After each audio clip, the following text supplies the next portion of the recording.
जय हिंद दोस्तों।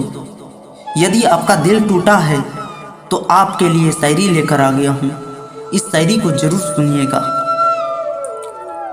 जीवन जीने का मन नहीं करता, सांस लेने का मन नहीं करता, तुमसे धोखा खाने के बाद कुछ खाने को मन नहीं करता।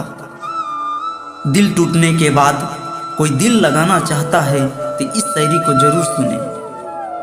हर रोज एक ख्वाब टूट जाने दे, हर रोज यूं ही खुद को रूठ जाने दे।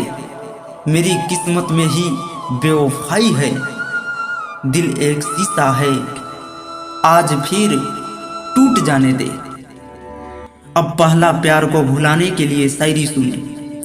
रिश्तों को वक्त और हालात बदल देते हैं, रिश्तों को वक्त और हालात बदल देते हैं। अब तेरा जिक्र होने पर हम बात बदल देते हैं, बात बदल देते हैं।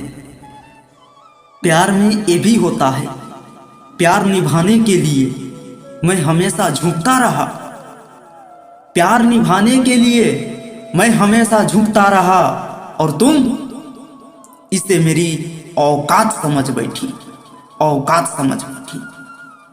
जय हिंद दोस्तों। शायरी पसंद आए तो लाइक कर देना। फिर मिलते हैं अगले वीडियो में।